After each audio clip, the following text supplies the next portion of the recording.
In the narrow lanes of our old mahalla in Kanpur, where the scent of jasmine mixed with the smoke of evening chulas, I learned early that a home was not made of bricks or marble. It was stitched together with thread, patience, and the kind of love that didn't shout. My name is Razia. For 32 years, I sewed house dresses.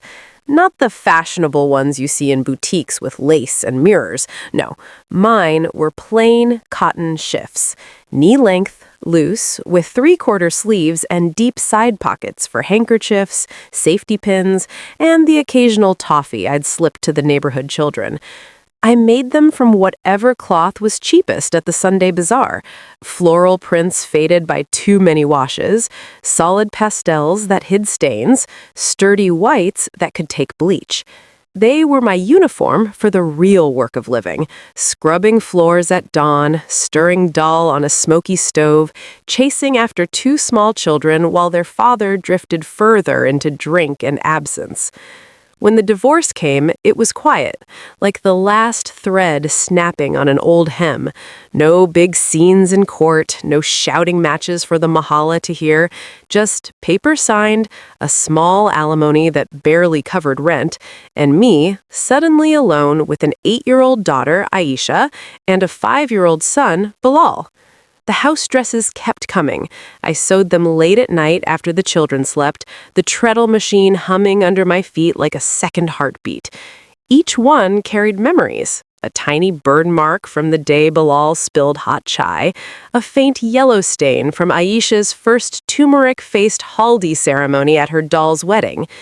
Years passed. Aisha grew into a bright, ambitious girl who won scholarships, moved to Lahore for university, then to Karachi for her first job in a big advertising firm. She spoke less and less of Kanpur, of the narrow gully where stray cats slept on boundary walls. She sent money sometimes, beautiful photographs of herself in silk kutas and statement earrings. I treasured them, but I kept sewing the same old dresses for myself. When she announced her engagement to Zain, a handsome boy from a good family, with a flat in DHA and parents who summered in Murray, I felt a quiet pride mixed with something sharper. I wanted to give her something no one else could, a piece of the life we had actually lived. So I began the dress. I took apart 4 of my oldest house dresses, the ones I'd worn through the hardest years.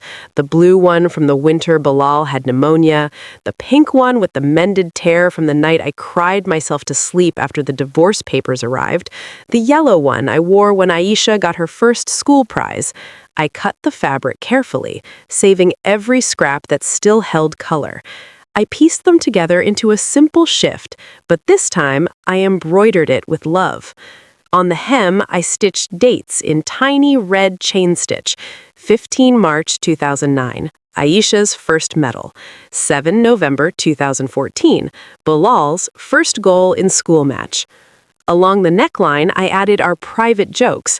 Mummy chai nahi girana, with a tiny embroidered teacup. On the left pocket, a little red heart and the words, "For the girl who still steals my dupatta." I worked on it for months, late at night, smiling through tears when the needle pricked my finger. The bridal shower was held at Zain's parents' house. Marble floors, crystal chandeliers, trays of catered kebabs and mocktails. I wore my best cotton sari, feeling small among the designer lengas. When Aisha opened the gift, she unfolded the dress slowly. Her friends leaned in, curious. She laughed, bright, embarrassed. "Mummy, this is adorable, but seriously, for laundry day?"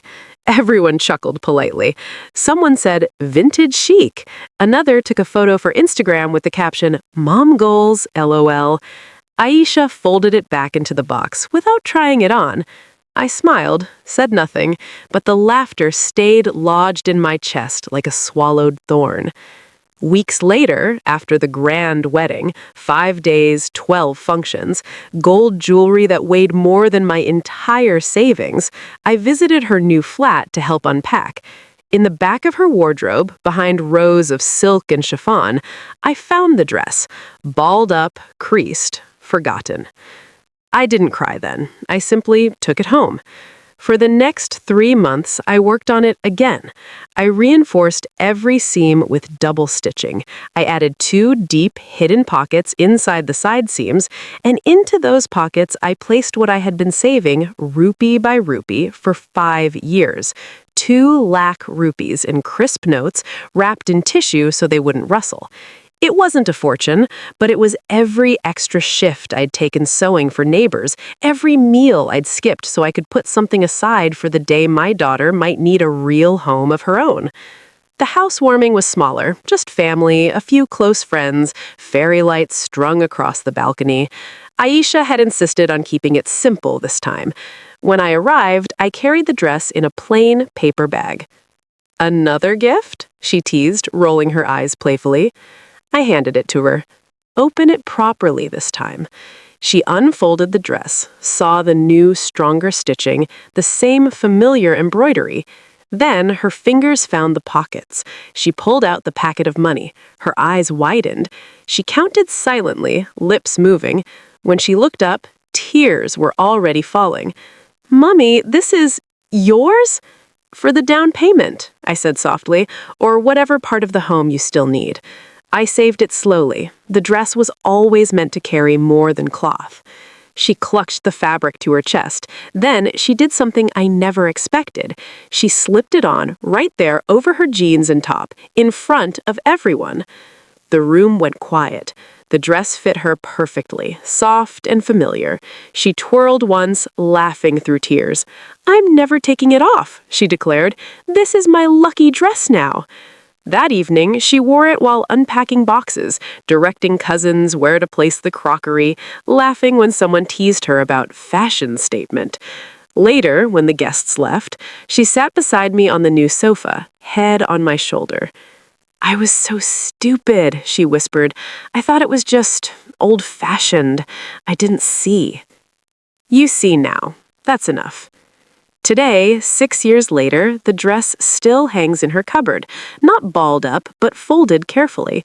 She wears it on difficult days, when the children are sick, when work is stressful, when she misses the simplicity of our old Kanpur house. Her 2 little ones, my grandchildren, know it as Nani's magic dress. When they ask why it has so many different colors, she tells them the story. "Your Nani taught me," she says, smoothing the embroidered dates with her fingers. "Real homes aren't built with marble or big weddings. They're built with quiet love, the kind that keeps sewing even when no one notices, the kind that waits patiently until the right moment to be seen." And every time she says it, I feel the old thorn in my chest dissolve a little more, because the dress was never just cloth. It was the red thread of our life, frayed, patched, strengthened, and finally, beautifully worn with pride.